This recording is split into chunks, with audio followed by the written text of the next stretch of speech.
Today, our session is about really talking or reviewing how you go from tables to intelligence and how you build AI-ready graphs using enterprise data.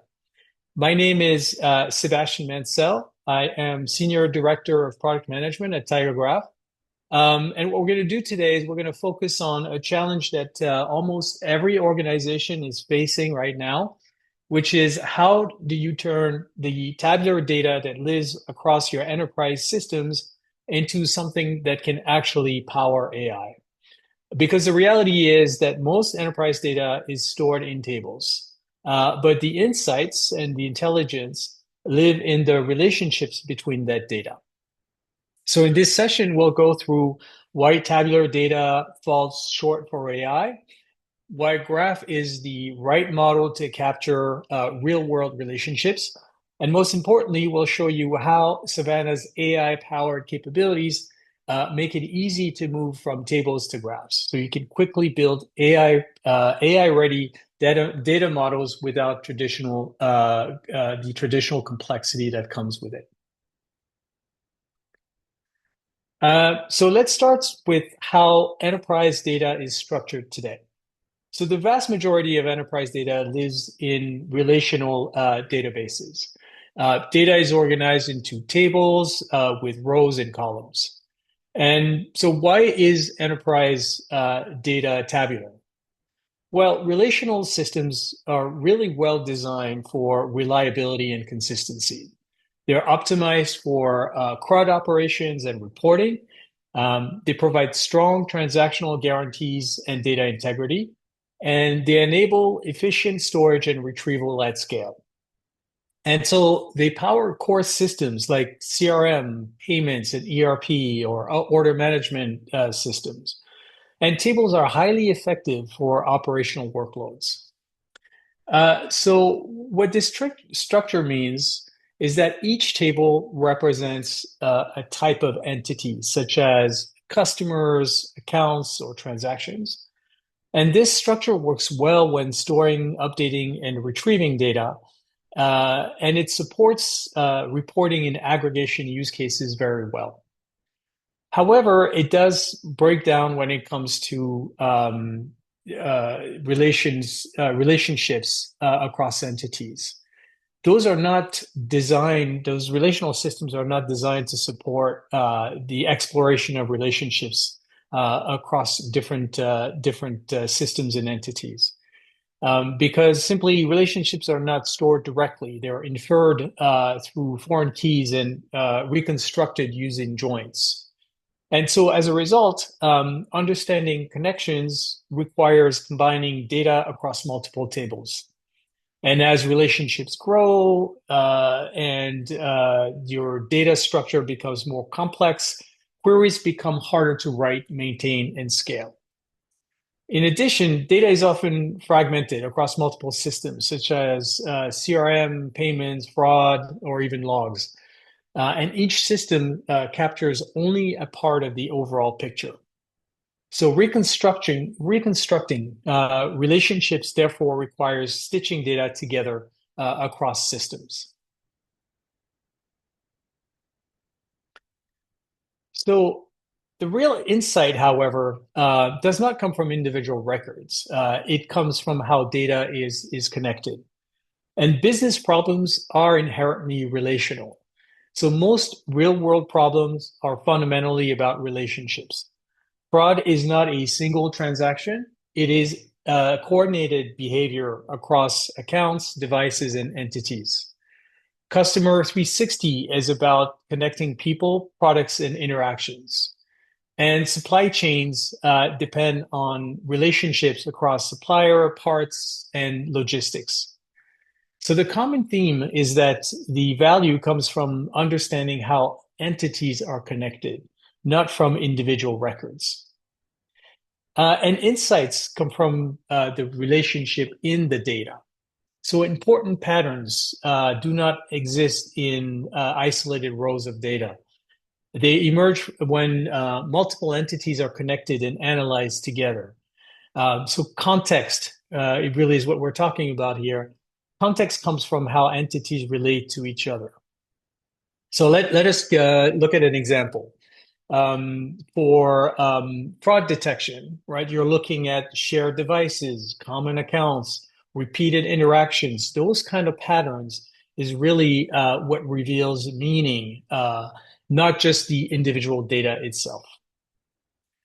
And then relationships are dynamic. So connections are constantly evolving. New interactions change meaning and risk. And what looks normal at one point in time may become suspicious as new link appears. Statistics snapshot, therefore, really miss these important signals. So let's talk about multi-hop relationships and why that matters. One of the most valuable insight here is often the relationships that are indirect, not necessarily just directly connected. And this requires multi-steps hops or multi-hops queries. And these multi-hop relationships reveal hidden patterns. So the key takeaway here is really that data itself is not enough. Insights require understanding how the data is connected, and those relationships really create context.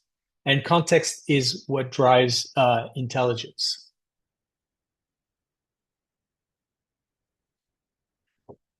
All right, so tables are very effective for storing data, but they don't capture how data is connected. And so, as we've seen, the most important insights really come from those relationships, not from isolated records. So, if relationships are where the value is, we need a model that represents them directly. And that's exactly what Graph does. Graph changes how we model data by making relationships first class. So in a graph, entities become vertices and relationships become edges. And connections are stored directly rather than reconstructed through joins, as is the case in traditional databases. And this really more closely reflects how real-world systems behave, where entities are inherently connected. Traversing relationships become natural in graph. There is no need for complex joins across multiple tables. We can explore multiple layers of connections in real time. And what used to be complex queries in relational systems becomes simple traversal in a graph. Both directed and undirected relationships are explicitly modeled in graph. So information is no longer fragmented across tables or systems. It is fully unified in a single graph. And it provides a connected view of your entire data.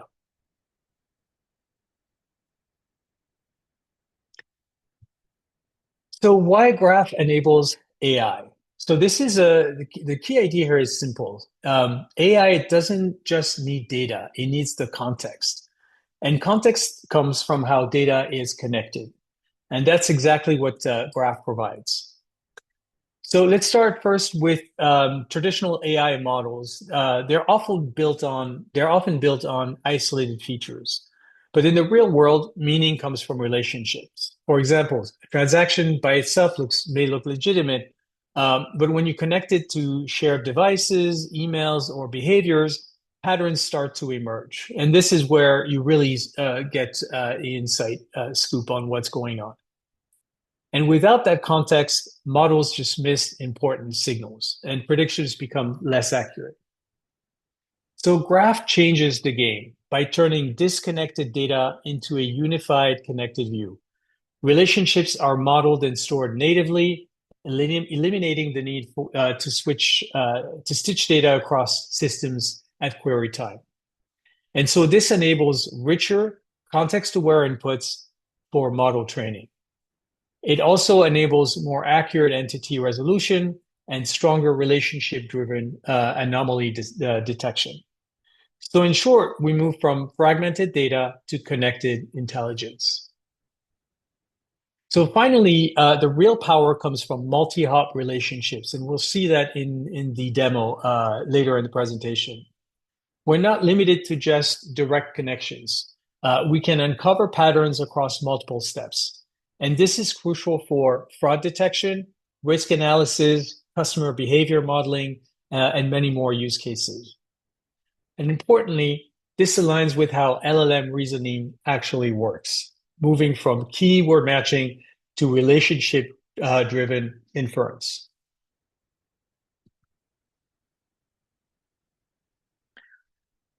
All right, so one of the most important concepts in graph data science is that value does not come from the data alone. It comes from how the data is modeled. So the schema determines how entities relate to each other. Entities become vertices, relationships become edges, and the context is typically captured as properties of these edges and vertices. And this is what enables meaningful analysis. So if relationships are missing, you miss important patterns. If the model is too complex, it becomes hard to query and understand.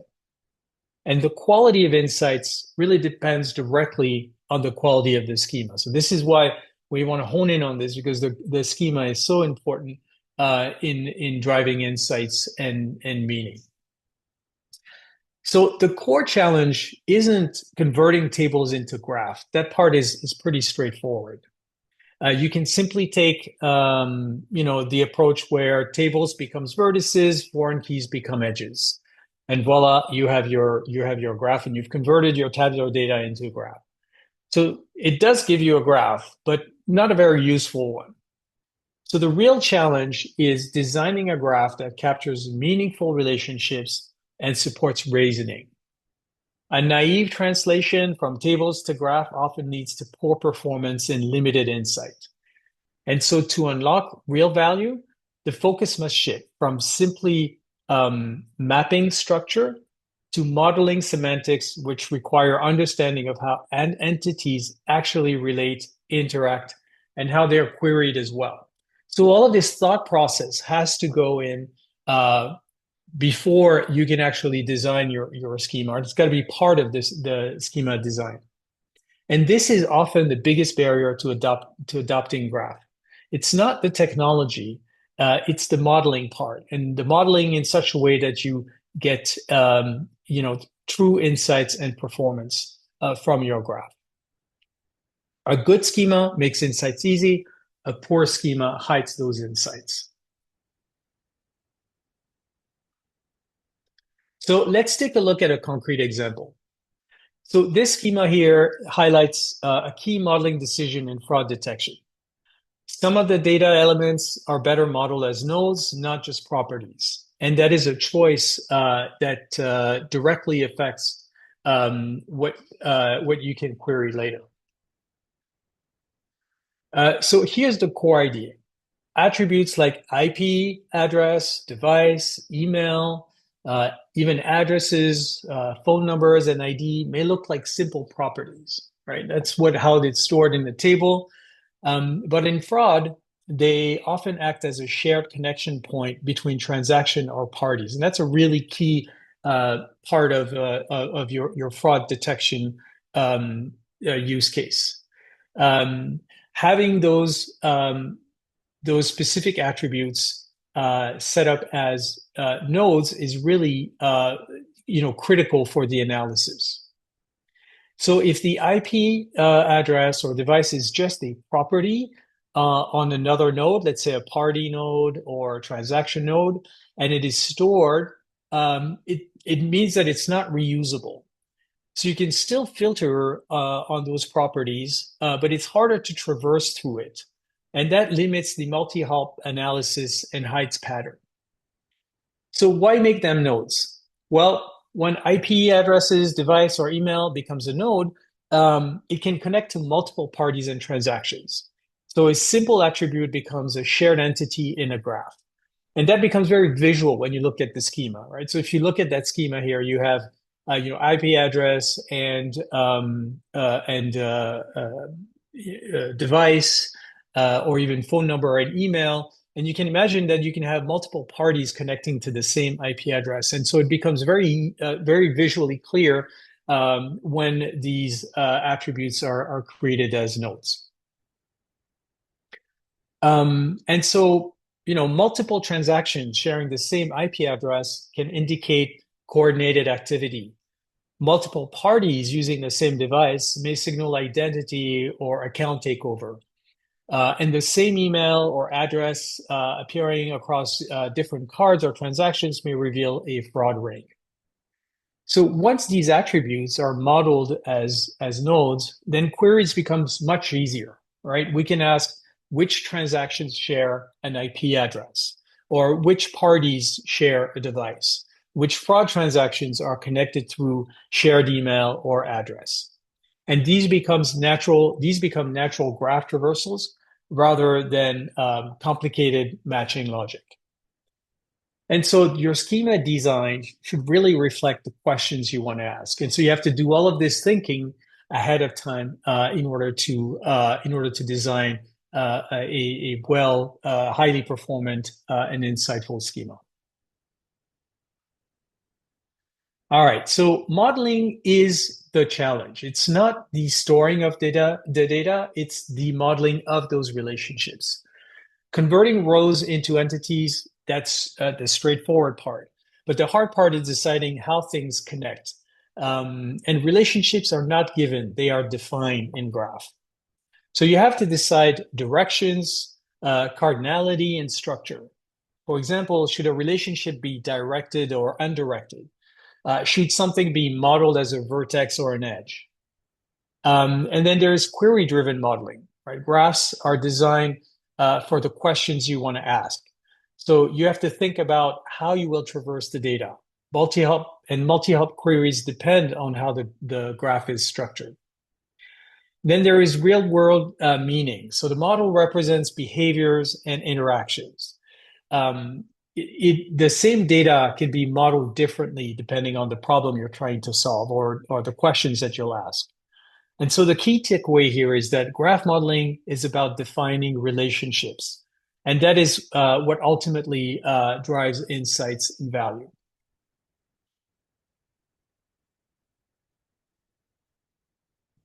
All right, so we know that modeling data is hard. Most graph projects actually slow down, not because of the technology, but because of the modeling. And so the real question becomes, how do we make this easier?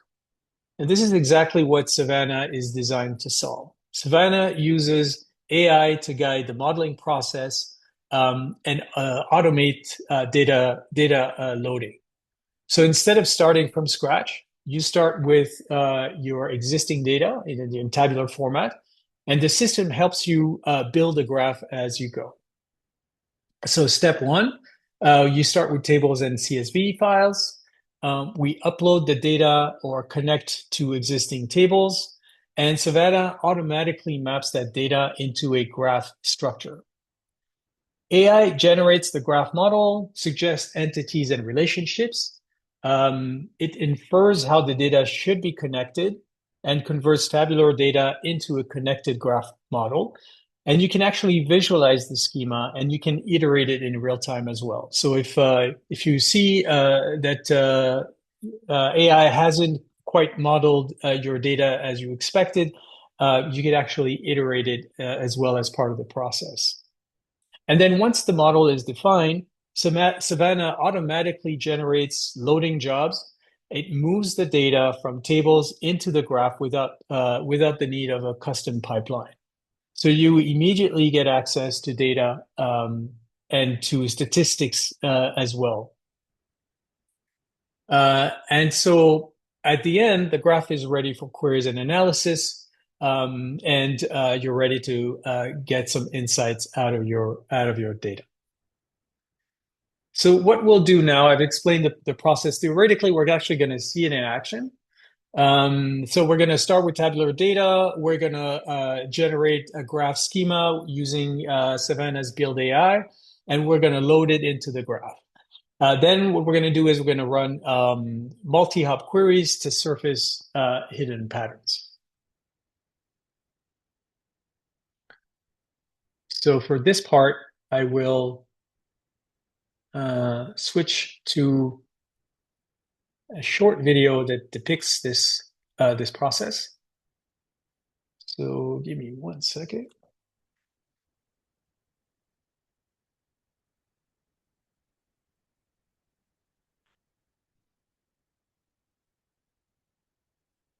Okay, so in this video, what we're going to showcase is Savanna's BuildAI capability.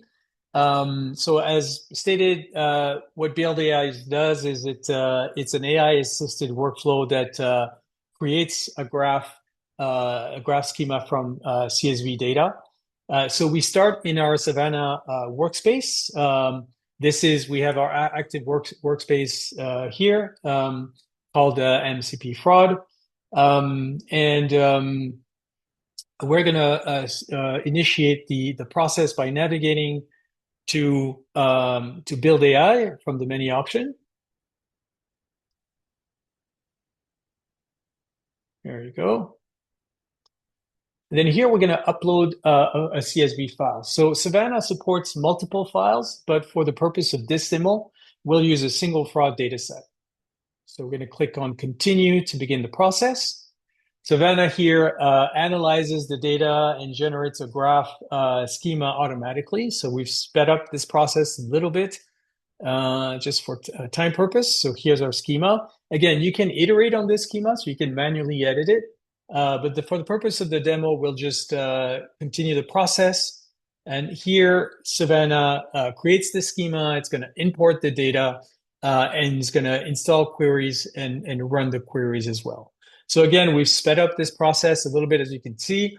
And then here we go. We've actually completed our process, and now our graph is ready for exploration and analysis. All right, so we're going to switch to the actual Savanna instance.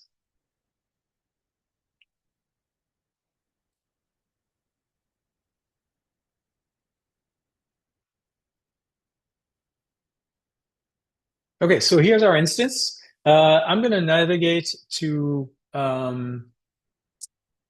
my query editor. I'm going to use my transaction fraud schema here. I'm going to look at my query. So if you look at my query here, I've got a few. So I'm going to start with essentially a get data statistics query. This is an install query. You can see the query here. I'll also edit it if I want to, but what I'm going to do is just run it to see what my data profile looks like. So here, what I want to do really is I want to understand, how much data was loaded, how many fraudulent transactions there were compared to non-fraudulent transaction. So in other words, I'm really interested in what the shape of the data is. And that's going to give me an initial snapshot of the graph. So as you can see, I've run my query. It was actually pretty fast. And if I look at the results here, I've got two versions of the data. I have a JSON version, and then I have a table version. So let's look at the table version. It's a little bit more straightforward. So I can see here that I have 100 transactions that were part of the data that was loaded. Out of those 100 transactions, 15 were fraudulent, which means 985 were non-fraudulent.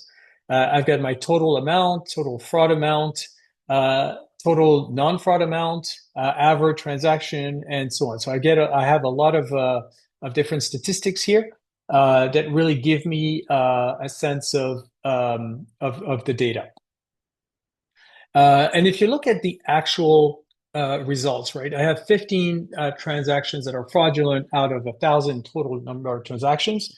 And this really reflects the real world, right? Fraud is sparse. You don't detect it from individual records, you detect it from patterns across connected data. So even though there's only 15 fraud transactions or transactions are known to be fraud, we want to dig in a little bit deeper, and we want to run some of these multi-hop queries to see if we can get more insight out of this. And so what I'm going to do is I'm going to switch to another query called the find fraud ring query. So I'm going to just go ahead and run that query. And so what this query does is it takes a closer look at those 15 fraudulent transactions in the data set. And the goal here is to identify transactions that are not flagged as fraud, but share attributes with known fraud cases. So here's what this query does.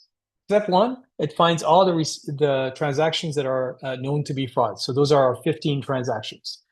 Step two, for each of these transactions that we traverse, it's going to mark related entities. So it's going to look at the cards that are used in fraud cases.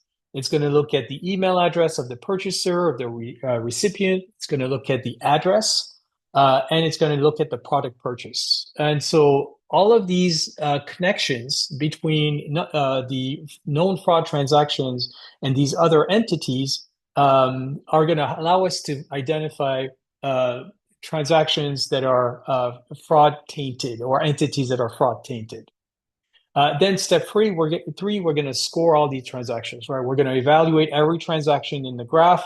We're going to count how many connected entities are linked to fraud. And each shared signal, card, email, address, increases the score accordingly.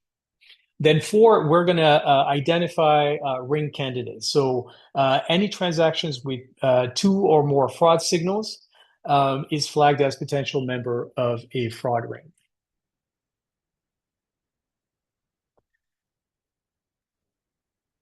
All right, and so let's look at the results. So again, I've got my JSON results here. I'm going to make this a little bit bigger so you can see it better.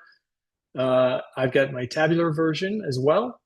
And then I even have a graph, and we'll dig a little bit deeper into the graph, because what this shows is really the entities that are tainted. And you can see that even though we started with 15 fraudulent transactions, we've got many more connected entities that are potentially fraudulent as well.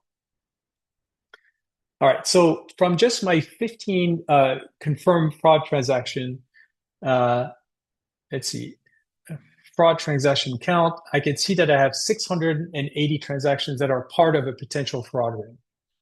So those transactions, again, they're not isolated. They are connected to those shared card, email, domain, IP addresses, and so on. And so what this graph has done, what we've done here is we've turned these isolated fraud events into a network. And so specifically, I have 123 cards that are potentially connected to a fraud ring. And I get the actual list here that's of what those cards are. And then I've got my ring candidates here as well. And you can see that the signals that are the connected entities here are used to identify the candidates that are the highest on the list. So for this transaction here is going to be likely to be more fraudulent than the ones that only have two connected signals. All right, so now we're going to go look at another query in the data set. We're going to look at community detection queries. So I'm going to go back to my community detection here. I'm going to run this query. And what this query does is, and you can see I can actually set some parameters there. It's going to identify clusters of related transactions by grouping them into communities. So step one is we're going to filter out the super connectors. So what we do is we count how many transactions each card and address is linked to, and we remove those that are overly connected, those that have overly connected entities. So let's say cards that use 100 or more transactions. And we do that to reduce the noise. So we only keep cards that have 2 to 50 transactions and addresses that have the same addresses that have 2 to 30 transactions. Step two, we're going to initialize communities. So each transaction starts with its own community. So one community per transaction, and it's labeled with the transaction ID. Then we're going to go through label propagation, and we are going to iteratively merge connected transactions. Transactions that share the same cards or address get converged into the same community, and this is going to reveal indirect chains of connections. And then we're going to start ranking those communities. So we're going to look at the total number of transactions, number of fraudulent transactions, and fraud rate in order to help us rate or rank those communities. And so let's look at the results. So I have 206 total communities identified, and six of those 206 communities contain fraud. So here, what you can see is that the key insight is that fraud is not evenly distributed, right? It is concentrated in a small number of highly connected clusters. And this is what this community query shows and reveals. And if I look at my top communities by fraud, here's the list. So I can see the total amounts. Obviously, there's one that is with a total of 600 transactions. So this is going to be my highest ranking fraud community. But I can see that there's others, and I can go through the list. These are my fraud transaction communities as well. All right. So now I'm going to run another query, which is called find shared card transactions. All right, I'm just going to run it. So what this does is it focuses on shared cards to understand how fraud propagates through payment instruments. So step one, it's going to identify shared cards. So it traverses every transactions and its associated cards. And it only keeps it keeps only cards that use two or more that are used in two or more transactions. So cards that are used in multiple transactions, and then it profiles each card, right? So for every card, it computes the transaction count, the total amount, the fraud count, and the has fraud flag, and so. It'll then rank the high-risk cards. So it selects the top shared cards and it ranks it by fraud count and then transaction count as well. So let's take a look at the result. So I've got 169 cards that are used in multiple transactions. And here are the cards. And I can see the list of cards that are linked to fraud. And I now get the full list. And so the key insights here is that fraud is typically concentrated in a small number of shared payment instruments. And so the risks really extend beyond the confirmed fraud. It goes back to the connected transactions. And so with these queries, we were able to identify just the extent of those hidden fraud networks in using a schema that was created for that purpose with all of the connected entities. All right. So next, we're going to show you a different way to connect to look at the data. We have a feature in Savanna called Explore Graph. I'm going to discard the changes for now. And what this does is, if you don't know GSQL and you just want to explore the graph maybe in a more intuitive way, you can just use this feature, which is low code, no code, in order to explore the graph. So what you can do is you can start with, let's say, transactions. See, these are my nodes: address, card, domain, email domain, product, and transactions. I'm going to start with transactions. I can add a filter. So this is a filter on the transaction attributes. I'm going to look at transactions that are fraudulent and equals to 1. So basically what I'm doing here is I'm looking at all of the transactions that are fraudulent. And see if I can actually limit the number of results that's returned. Here it's limited to 5, so it's going to actually return 5 fraudulent transactions. But we know that there's 15 total in the data set, so I'm going to and I increase this to 20, and then run the query again. And here we have, I'm going to clean this up a little bit so it's easier to understand. There you go. And so here you can see my 15 fraudulent transactions. And if I click on each one of these or hover over it, I can actually see what those transactions are. The other thing you can do here is also run the individual queries that are installed. So in our previous view, we actually looked at, we ran specific queries that were already installed. What you can do here is you can see those queries are available here. So every install query will then appear here. And I can go ahead and select that query and then run the query as well to see all of my the results directly into my Explore graph. So here again, I don't have to have an understanding of GSQL. I can just run the query, and I have the ability to view the data as in tabular format. So I can just use this feature to look at the data in tabular format. I can look at specific edges and vertices as well. There you go. And then they'll have other filtering capabilities.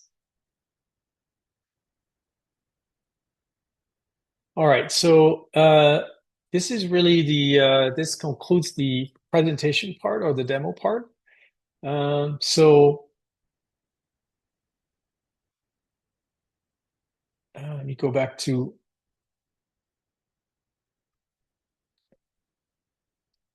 presentation.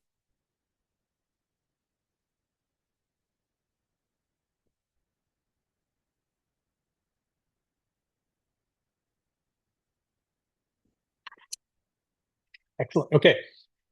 So this really concludes the presentation today. Thank you again for joining. If you'd like to experience Tiger Graph firsthand, you can do so with a free trial of Savanna. You can either go to tgcloud.io or you can simply scan the QR code here to launch your very own Savanna instance.